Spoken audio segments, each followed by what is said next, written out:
Chivas Guadalajara. Hoy, mientras la TV intenta llevar al Chivas a la polémica de siempre, en Verde Valle el ritmo es otro. La mesa quiere conflicto, quiere debate forzado, quiere al América metido en la conversación aunque nadie lo haya llamado. Y entonces todo se vuelve ese teatro de siempre. Brailovsky de un lado, Ceballos del otro, como si los gritos en el estudio cambiaran un centímetro de lo que se está construyendo en el club. Pero el detalle es justamente ese. Chivas incomoda porque funciona. Cuando el equipo empieza a ganar, a ordenarse y a sostener resultados sin desesperarse, el ruido llega desde afuera, inevitablemente, y ahí es donde muchos pierden la compostura. Porque hablar de lo que pasa en la cancha exige trabajo, y es más fácil empujar la charla hacia la rivalidad y la provocación. Por dentro, en cambio, la lectura es mucho más fría. Amaury apareció, la directiva se movió, Javier Mier se posicionó, y el camino no cambió de una jornada a otra. Nada de pánico, nada de poses. El club sigue en el mismo carril, enfocado en lo que de verdad importa. Y hay más, en medio de este escenario, los bastidores están activos. Dos movimientos de préstamo ya se están moviendo por detrás,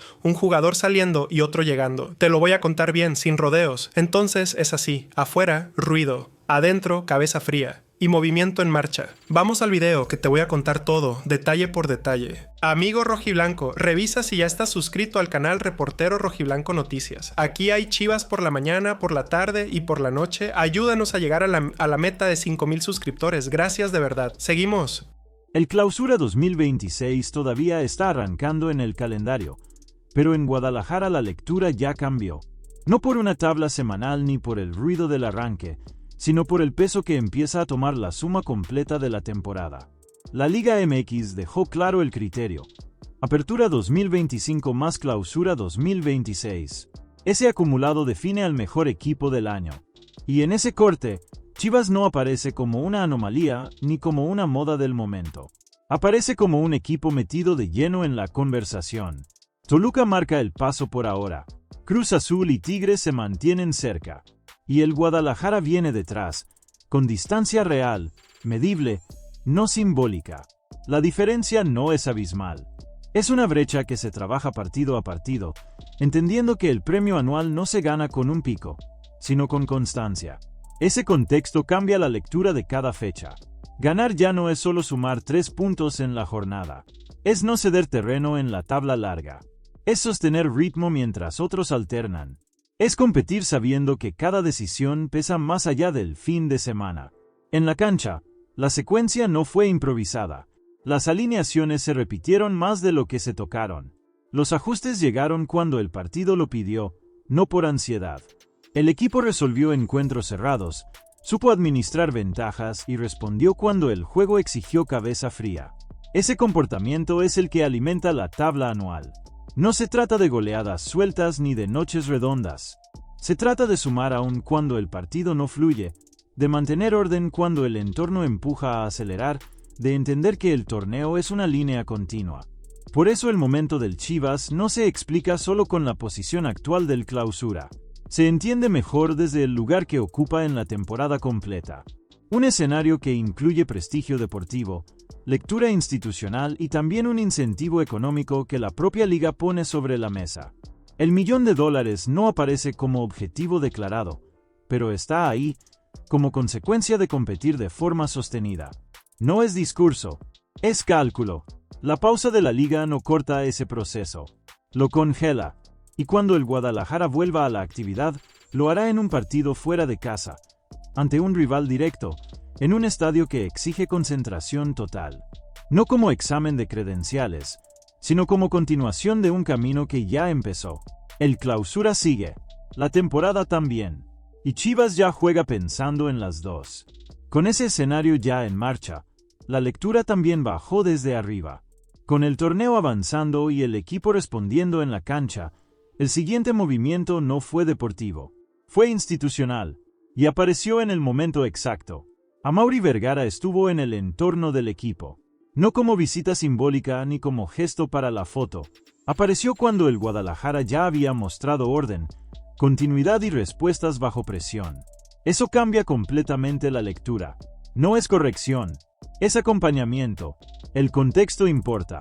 No fue una aparición tras una derrota ni después de una crisis. Fue con el equipo arriba, funcionando, sosteniendo una misma idea partido tras partido. En ese punto del calendario, la presencia del dueño no busca alterar nada, busca confirmar el camino. No hubo discursos públicos, ni frases de liderazgo, ni mensajes diseñados para afuera. La señal fue interna, y justamente por eso fue más clara. El club se mostró alineado en un momento donde muchos proyectos se desdoblan entre lo que pasa en la cancha y lo que se decide en la oficina. En ese mismo marco se dio el posicionamiento de Javier Mier. No desde la retórica, sino desde la función. Su rol fue el de ordenar lectura, no vender optimismo. La dirección deportiva no apareció para explicar resultados, apareció para sostener procesos. Ahí está la diferencia. El Guadalajara no mostró dos versiones del mismo momento. Mostró una sola, la deportiva y la institucional caminando juntas, sin contradicciones, sin ruido innecesario. Ese tipo de estabilidad no se ve en la tabla, se siente en el vestidor, se percibe en las decisiones que no se toman por ansiedad, en los ajustes que no se fuerzan, en los silencios que no incomodan. Cuando un club entra en esa fase, la directiva no invade el espacio del entrenador ni el cuerpo técnico se encierra. Hay diálogo, pero no interferencia. Hay observación, pero no urgencia fabricada. Eso también construye temporada. No suma goles, pero reduce errores. No gana partidos, pero evita fracturas. Y en un torneo largo, eso pesa tanto como una victoria cerrada. Mientras el equipo sigue compitiendo, la estructura se mantiene firme. Y cuando eso ocurre, el foco inevitablemente se mueve hacia otro lado. Porque cuando adentro hay orden, afuera suele aparecer el ruido. Y mientras por dentro todo se ordena, el ruido apareció donde siempre. Con esa estructura ya alineada, y el equipo caminando con estabilidad, el foco inevitablemente se movió hacia afuera. No a Verde Valle, a la televisión. Porque cuando el Guadalajara empieza a sostener resultados, idea y orden, la conversación rara vez se queda en el fútbol. Cambia de tono, cambia de mesa, y casi siempre busca otro ángulo. Esta vez no fue diferente. Bastaron 3 jornadas, 3 victorias y un liderato sin compañía para que el análisis se desvíe. En pantalla, el juego duró poco, la discusión tampoco fue táctica. El contraste era evidente y, para algunos, incómodo. Chivas arriba, funcionando, con respuestas claras en cancha. Del otro lado, un rival sin el mismo momento ni el mismo control del entorno. Ahí es donde el debate deja de ser futbolístico y empieza a tensarse. El tono subió rápido. La conversación pasó del análisis a la provocación. Ya no se habló de cómo juega el Guadalajara, ni de por qué sostiene resultados. El foco se desplazó hacia el roce, hacia el señalamiento, hacia el desgaste verbal. En ese cruce apareció Fernando Ceballos, poniendo el contexto sobre la mesa. Y la reacción llegó del otro lado, con Daniel Brailovsky elevando el tono. Está Quiñones. Claro que sí. Henry ya Varios no está porque ya no juega. No, los que fueron claves en el campeonato. No, claves hoy fueron ya no todos. están. Claves son Ya no todos. está. Claves son Quiñones, todos. que les dio un título, ya no está. Henry, No, que era su mejor hombre, Quiñones ya no le dio un juega. título. El título se lo dieron, ganaron todos. Valdés no ya gana no uno, está. no lo gana Cabecita uno. ya no está. pero estás Richard equivocado. ya no está. No, Yo bueno, entiendo que tu concepto es equivocado porque no, le vas a un equipo chico. no, lo entiendo no, perfecto. No. El nuestro, es como equipo, mi equipo es para todos Chivas, por igual. Chivas es tan grande que ¿A la quién le América ganó? se ha colgado de la grandeza ¿A de quién le Chivas ganó? siempre. ¿A quién le ganó? Pero ¿A quién le hablando ganó? del tricampeonato. ¿A quién le ganó? ¿Quién? Tu equipo que decís que es grande, ¿a Bueno, quién le ganó? ahorita es el líder, ¿eh? No, ¿a quién le ganó? Ahorita es ¿A líder. quién le ganó? Ahorita es líder. Pero hay que salir campeón, no ser líder. Sí, bueno, tiene. ¿Bueno qué? Es el ¿Bueno segundo qué? máximo No ganador. jugó salir campeón, no ser Chivas, líder. sí. Segundo Me equivoqué de máximo partido. ganador. Tenés que salir campeón. Me equivoqué de partido. Pachuca Sale a América atacar. fue, ¿eh? Sale a atacar ¿Qué con partido era? boludeces. Hace 2 años le estoy mencionando que hace 2 años fueron campeones. Hoy no. Es tan simple como eso. Cuando el análisis se sustituye por el rótulo, casi siempre hay algo detrás. Brailovsky no reaccionó por lo que hace Chivas, reaccionó por el momento que atraviesa el América. Ceballos describió el escenario. El Guadalajara gana, lidera y funciona, y eso, para algunos, sigue siendo difícil de digerir. Dejando atrás el ruido externo, el foco volvió al lugar que no admite maquillaje. Después de la discusión mediática y del cruce en televisión, el análisis serio regresa al punto donde no hay atajos, el campo y el tamaño real del plantel. Porque más allá del buen arranque, el Guadalajara no está navegando con abundancia. Está navegando con precisión. El 11 se repite. Los cambios no sorprenden. Las piezas que entran ya están identificadas, y las que no aparecen tampoco generan misterio. No es una cuestión de preferencias ni de discursos. Es una cuestión de espacio. Hoy el Chivas trabaja con un grupo reducido. Funcional, competitivo, pero corto. La defensa se sostiene con los mismos nombres. El medio campo tiene recorridos claros. Arriba, las funciones están delimitadas sin margen para demasiada variación. No hay rotación amplia. Hay continuidad. Y en ese contexto aparece un regreso que obliga a leer con atención. Gilberto Tiva Sepúlveda. El Tiva vuelve a estar disponible después de la lesión. Vuelve al grupo. Vuelve al día a día. Pero no vuelve a un escenario abierto. Vuelve a un plantel que ya resolvió sin él. Mientras José Castillo y Miki Tapia sostuvieron la línea. Mientras Diego Campillo absorbió responsabilidades adicionales y Daniel Aguirre respondió cada vez que fue requerido, el espacio se fue cerrando. No por decisión externa, sino por rendimiento. Ese es el punto clave. El regreso del Tiva no amplía el plantel. Lo comprime, porque en un grupo corto, cada alta genera competencia directa, no alivio. Y hoy los lugares no están vacíos. Milito no administra nombres, administra funciones. Y las funciones están ocupadas. No hay castigos ni preferencias. Hay jerarquías que se construyeron jugando. Eso vuelve incómodo el escenario, pero también honesto. El Guadalajara no vive de promesas de profundidad. Vive de saber exactamente con quién cuenta y cuándo puede usarlo. En este momento del torneo, el plantel no está en fase de exploración. Está en fase de consolidación. Y en esa etapa, cada regreso debe justificarse dentro del campo, no desde el historial. El Chivas no está corto porque algo falte. Está corto porque eligió un camino y lo está sosteniendo. Esa decisión tiene costo, pero también claridad.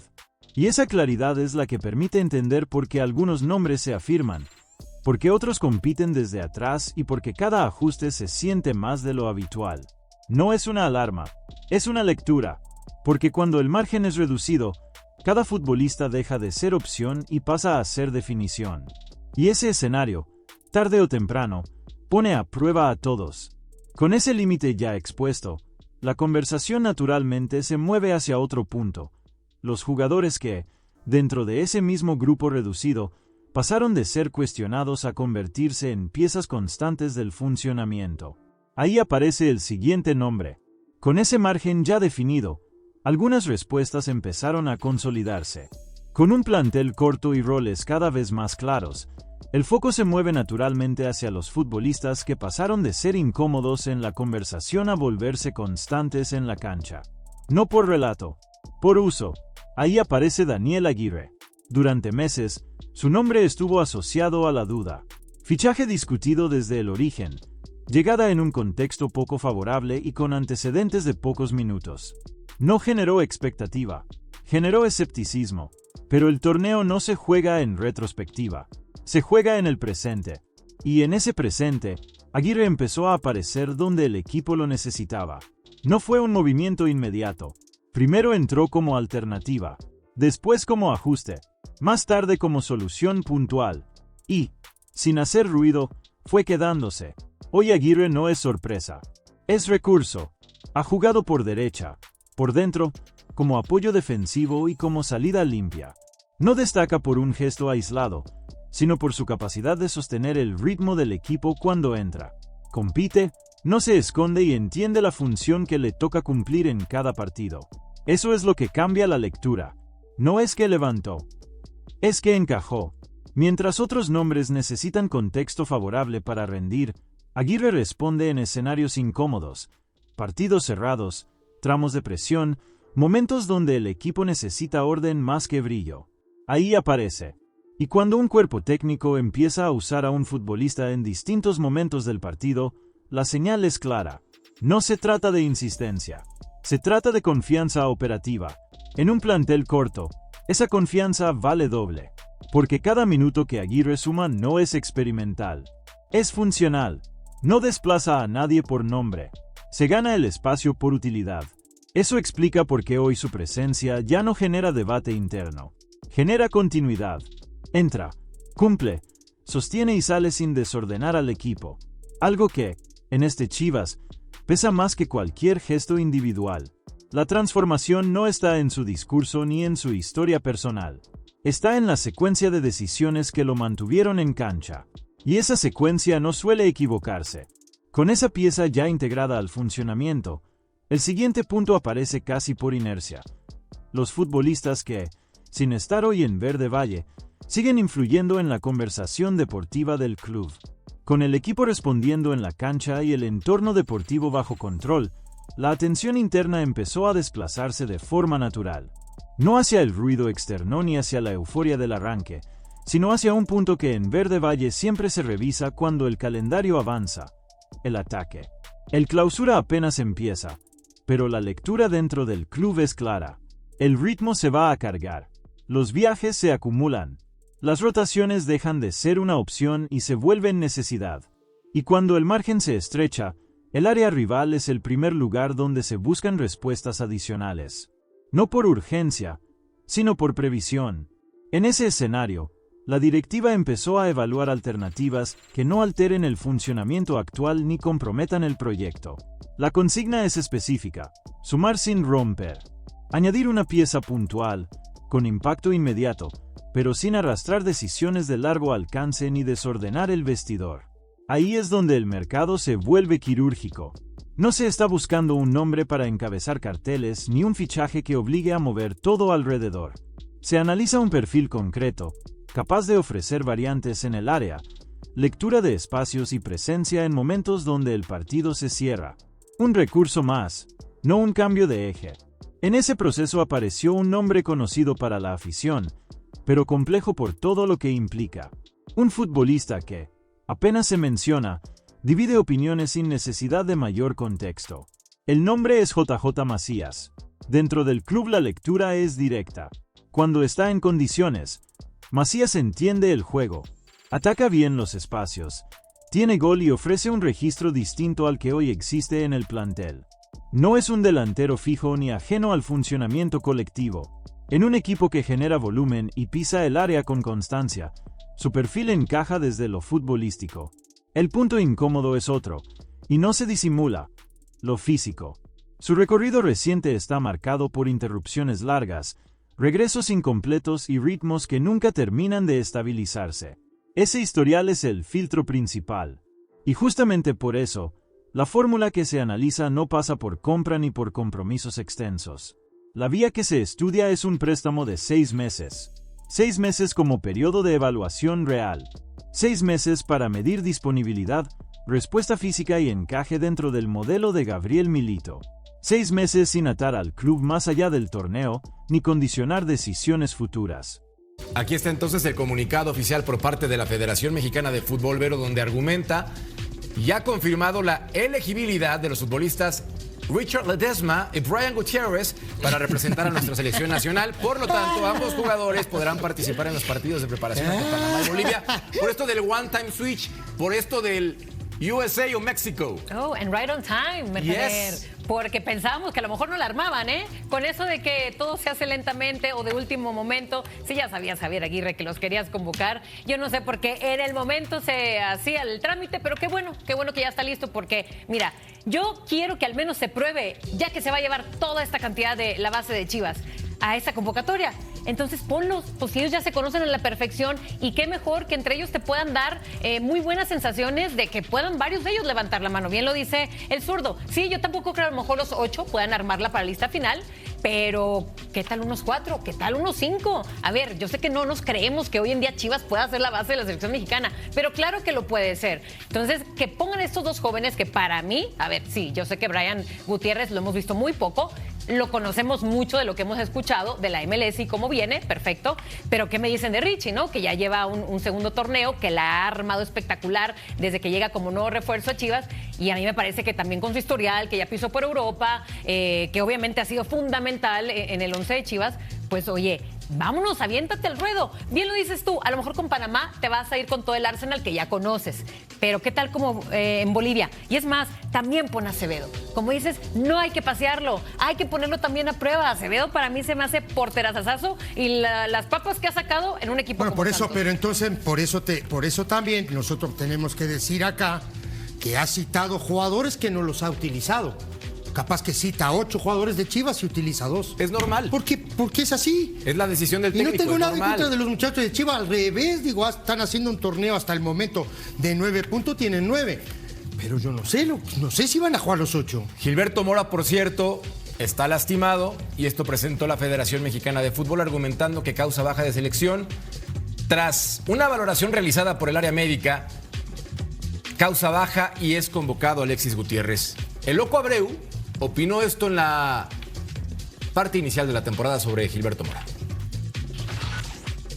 A mi entender la convocatoria es totalmente justa, que la disfrute mucho, la disfrutó el equipo, la disfruta el club, principalmente que la disfrute de tener ese privilegio de ser jugador de selección, como ya le viene sucediendo seguido a Gil. Vino del otro torneo de no poder tener la licencia larga, la que realmente te hace descansar en todo sentido, mental y muscularmente, no la tuvo, estaba la Copa de Oro. Cuando le quisimos dar vacaciones no quiso ya ponerse a entrenar, tuvo todo el campeonato y en estas vacaciones cortas indudablemente no tuvo el tiempo necesario como para poder desenchufarse y ya arrancamos la pretemporada y ya se viene el partido con la selección, entonces optamos por también entender su situación de hacerle una preparación desde lo físico para que pueda responder con cholos, pero también entendiendo de que después él no para. Le apodan el Loco, pero es alguien muy cuerdo, alguien inteligente que está cuidando lo más importante, que es la trayectoria de un futbolista joven que empieza a demostrar, aunque las cosas con calma y físicamente, a que se encuentre al 100%. No lo apresuren, va muy bien, pero todavía no es la salvación del tricolor. Falta un rato. ¿De quién dependía más el accionar ofensivo mexicano? ¿De Mora o del Vasco Aguirre? Participe con nosotros. Ahí la tiene en pantalla. ¿De quién dependía más el accionar ofensivo mexicano? Ya que no está Gil Mora, ¿de quién dependía? ¿De Javier Aguirre o de Gil Mora? Participe con nosotros. Ahí está el código QR, ya sabe qué tiene que hacer. Descarga y vamos actualizando la pregunta encuesta. Recuerde que estamos en vivo en nuestras distintas plataformas digitales. Comienzo el saludo. Eduardo de la Torre. Yayo, ¿cómo estás? Buenas noches. Hola, Alex. Buenas noches. Todo bien, gracias. ¿Qué hay? Para todos. Bien, todo bien. Qué bueno. ¿Qué pasó? ¿De quién dependía más el accionar de México?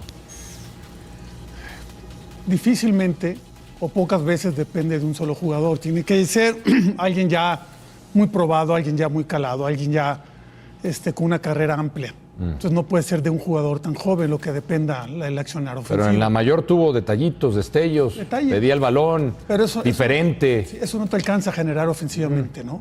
Depende más del técnico.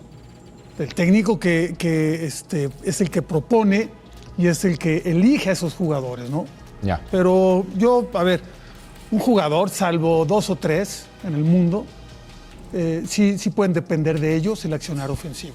Ya. Solamente. Entonces, del Vasco. Del Vasco, sí. Perfecto, muy bien. Muy bien, Yayo, concreto. Bueno. Gracias, te lo agradezco. Para ti. Alberto Lati, ¿cómo estás? Tiburón, qué gusto, Gus, Yayo, grandote. No tengo duda que Javier Aguirre. ¿Ah, sí? Vamos, sí. Javier Aguirre tiene la misión de elegir, de potenciar, de buscar variantes, de generar una armonía al frente. Y Gilberto Mora tiene un rol que va creciendo en importancia, ojalá siga creciendo. Me preocupa el tipo de lesión, todo apunta a que es una pubalgia, que es la más latosa posible por el carácter crónico, largo, por el riesgo tanto de tratamiento conservador con el dolor, como si no se hiciera. Eso me preocupa. Si la pregunta del Departamento de Inteligencia hubiera sido ¿quién es el futuro de la selección?, no habría duda de hacia qué costado nos iríamos. Pero no fue esa pregunta. No. Pero en el caso que tú dices quién depende más, no, sin lugar a dudas de Javier Aguirre, que tiene que elegir y desarrollar y potenciar. Ok, Javier Aguirre.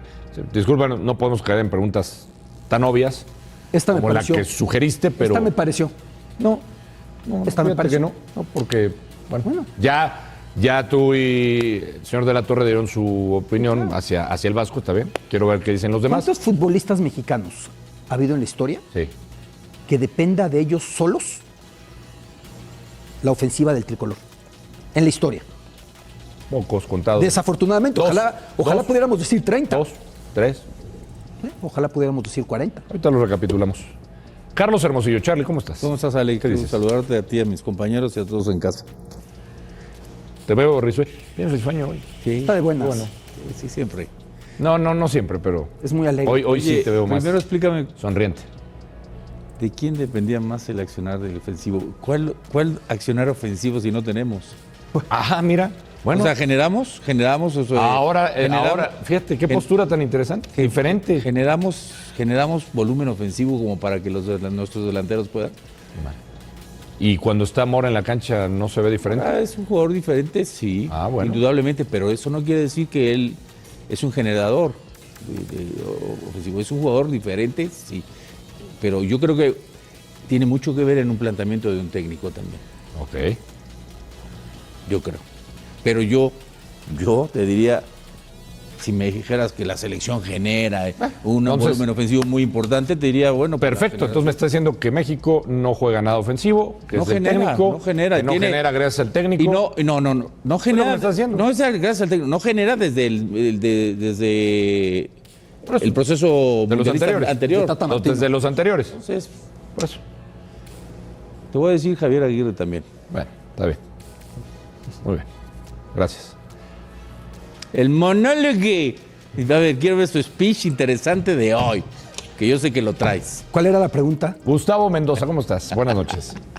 Qué gusto saludarlos a todos. Buenas noches. Pero hoy antes, Un placer estar acá como todas las noches. Gracias por acompañarnos a la ¿te sorprendimos? No. 11-08, ¿cómo no? Depende más el accionar ofensivo. Digo, debería depender de Javier Aguirre, 100%, pero ante el trabajo arcaico, retrógrada, poco ofensivo, con poca variante, con un esquema muy trabado, no cabe duda que en la Copa Oro y en los partidos que ha jugado Gil con la selección mayor, hemos visto que ha tenido que ser un joven, en ese entonces de 16, ahora de 17 años, el que venga a aportarle algo diferente a la selección mexicana. Yo no lo quiero vender como ni el Messi, ni el Maradona, ni Cuauhtémoc Blanco, ni ninguno de ese tipo, porque hablabas de diferenciales en México. Bueno, Cuauhtémoc era uno de ellos, ¿no? Que solo podía cargar con la ofensiva de un equipo. Yo creo que esos toques de inspiración los puede llegar a tener Gilberto Mora. Y ante lo anterior que te dije, lo mal para mí que trabaja en la generación ofensiva, que es donde está el problema de la selección mexicana con Javier Aguirre, y si no analiza cuántas oportunidades de gol tienen los delanteros en cada partido, sea quien sea el delantero, son poquísimas. Sí creo que un futbolista como Gilberto Mora viene a aportar algo diferente, viene a ser la luz, viene a ser el oasis en el desierto del ataque mexicano, y sin duda alguna, aunque la responsabilidad del accionar ofensivo de México debería de ser de Javier Aguirre, triste, lamentable o afortunadamente, como lo quieras ver. De acuerdo contigo, de acuerdo en todo lo que dijiste. Gracias. Aunque los señores, no, porque piensen que Mora, a lo mejor lo estamos exagerando, pero creo que no hay un futbolista Pero espérame, de esas condiciones que pueda generar a la ofensiva, y que ya lo demostró, se atrevió, se atreve, intenta, encara, genera. No confundamos, nada desde más. Desde su y dijo tribuna algo lo muy intenta. interesante, Gustavo, dijo diferente. Es diferente. No sí, confundamos correcto. una cosa con otra, o sea, es un jugador diferente, sí. Nómbrame pero alguien que carga con el tema ofensivo, no. Nómbrame a alguien distinto. Pero no, porque si me dijeras, Nómbrame a alguien distinto. Hoy en día en selección No, que es que- intente cargar a la ofensiva. Es que espérame, no carga con el tema ofensivo porque ni siquiera se genera. Entonces, si se generara, te diría, bueno, puede ser porque se genera, no se genera. Si nos vamos a ver cómo juega la selección, no se genera. Porque no hay volumen ofensivo. ¿Qué hacen los delanteros? Se vienen a tirar atrás, a tratar de tocar el balón, y el balón pasa muy... Entonces, no hablemos de generador. ¿Es un jugador diferente? Sí. Me da tanto gusto que es un joven de 17 años, yo de 17 años, que está en el fútbol profesional y que está teniendo un crecimiento poco a poco, pero no confundamos, ¿eh? No confundamos. ¿Pero qué estamos confundiendo? Generador. No entiendo. Generador es Messi. Sí estás confundiendo muchas cosas. No. Si Ustedes si me están generara, a ver, si Gil Mora generara eso, tendría los números mucho más altos de los que tiene actualmente en la selección. Bueno. O sea, no, bueno, ¿qué? ¿Cuántos minutos? Si genera, ¿Cuántos minutos si de él tiene dependiera... en selección también, ya yo tampoco exageremos, ¿no? No, en los minutos que tenga. Yo no estoy diciendo que en todo el tiempo, en los minutos que tenga, sí ha tenido destellos, como tú dijiste, destellos, y eso no es generar. Destellos es que colabora con el equipo, perfecto. colabora. Está bien, te la compro. Pero no es... Nómbrame a alguien de más experiencia que genere. De hecho, es parte del Individual. problema. De hecho, ¿Quién? ¿Que genere? Sí, dame, porque dices que él no. Para los minutos que tiene, dices no lo ha hecho. Dame a alguien que ya lleve más tiempo que él, más minutos, que genere a la ofensiva. Para mí, Marcel Ruiz. ¿Él se carga a la ofensiva de México? No, ¿Te no parece? se carga, es que no hay uno que se cargue en México, no de hay hecho, uno. yo te diría que hoy por hoy no hay un generador Estoy de acuerdo. en esta camada, en esta generación, y por ende se busca suplir bajo circunstancias, bajo apretar, bajo como se pueda, bajo un delantero como Raúl Jiménez que tiene mucho de 9.5, pero un generador no hay en esta generación y no lo hubo en la anterior. Tiene un buen rato que no lo había. Y si vamos al estricto sentido de lo Sí. que es un generador ofensivo, nos tenemos que recaer en el fútbol en la posición de 10. Una posición que cada vez está más extinta en el fútbol. El otro día hablaba de las posiciones que ya no hay, ¿no? Ya Hoy está un lateral desapareciendo. izquierdo, hoy un central zurdo natural, oye, un 10. Hoy también, lo decía también hace